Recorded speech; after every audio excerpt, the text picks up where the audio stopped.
Nom? Verino Célestin. Âge? 34 ans. Orientation sexuelle? Enregistrement comme hétérosexuel. Votre particularité? Lorsque mon cœur s'accélère, que je deviens nerveux, je cligne des yeux frénétiquement. L'animal que vous rêveriez d'être? Le cheval.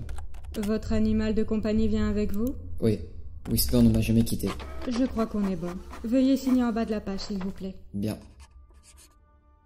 Si vous vous demandez ce que je fais ici, ma femme m'a quitté après 10 ans de mariage. J'ai donc été assigné à un programme de réhabilitation émotionnelle, créé par le gouvernement dans le but que personne ne reste jamais seul. Toute personne n'étant pas en couple doit passer 30 jours dans l'hôtel de la deuxième chance. Si vous trouvez une personne qui correspond aux critères enregistrés, vous serez transféré dans une chambre de couple et passerez 30 jours de plus pour tester la solidité du couple. Sinon, vous revenez dans une chambre simple avec le nombre de jours qu'il vous reste. Personne ne sait ce qu'il advient des célibataires qui ne réussissent pas à trouver chaussures à leurs pieds. Durant le premier jour, j'ai pu voir des gens des plus surprenants, avec des caractéristiques bien particulières. Un homme mordu par un loup, une femme qui a des saignements de nez intempestifs, une autre qui n'a apparemment aucune émotion.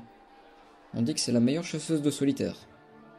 Chaque jour, nous faisons des activités normales, comme nager dans la piscine, danser au bal, regarder des films dans les salles de cinéma.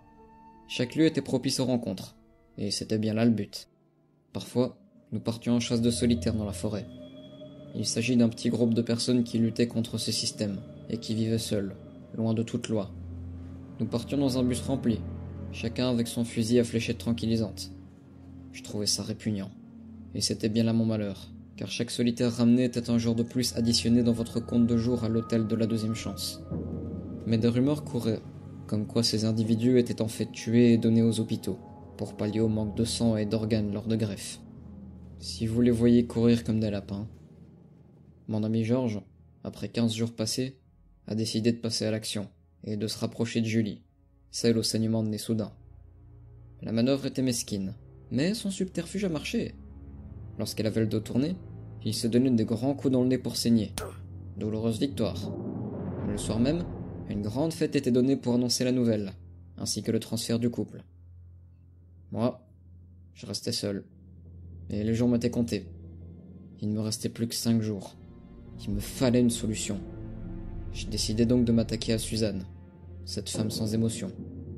Un jour, alors qu'elle buvait un martini dans le jacuzzi de l'hôtel, je la rejoignais pour faire plus ample connaissance. Après m'être assis dans le jacuzzi, elle prit une olive de son martini, puis commença à s'étouffer avec. Le bruit était horrible. Je savais pas quoi faire. J'ai donc regardé, sa tête tombante sur le rebord. Puis, après 10 secondes qui m'ont paru les plus interminables, elle se releva et dit d'un ton nonchalant : « Je crois qu'on est fait l'un pour l'autre. » Le soir même, la cérémonie de transfert nous a emmenés dans le bruit et l'acclamation des célibataires. Par la suite, j'ai passé 1 semaine à feindre mon absence d'émotion et d'empathie. C'était dur. J'avais parfois envie de la serrer contre moi avant de dormir, mais je pouvais pas. Si je le faisais, je perdais mes chances de sortir de cet enfer, et je ne savais pas ce qu'ils allaient faire de moi. Ce manque d'informations en a rendu fou plus d'un. J'ai vu des hommes se jeter de leurs fenêtres de l'hôtel, des femmes se mutilant. Il fallait que je tienne. Un matin, Suzanne est venue à mon chevet. Tu as le sommeil lourd. Oui, mon sommeil est très profond. Car ton chien pourtant fait beaucoup de bruit lorsque je lui ai ouvert le ventre. Tu aurais dû m'appeler pour admirer le spectacle. Il fallait que je trouve une solution. Les larmes commençaient à monter, et la vue du sang de Whisper au pied de ce monstre m'était insoutenable. Vite, je devais réagir. Laisse-moi seulement me laver le visage pour admirer le spectacle. En ouvrant la porte des toilettes, les tripes de Whisper étaient étalées tout autour de la salle de bain. Du sang, du sang, du sang, encore du sang. Je ne pus me contenir. Les larmes coulaient sur mes joues. Je le savais, tu as menti. Je vais t'emmener directement où tu devais finir. La peur me prit, mais le coup de pied dans les jambes me mit très vite à terre. Je sentis sa main qui me tirait par les cheveux. Cette femme savait ce qui m'attendait. Elle était trop forte. Elle me traînait dans les escaliers pour m'emmener au sous-sol. Là, devant une porte blindée, elle composa un code pour ouvrir la porte.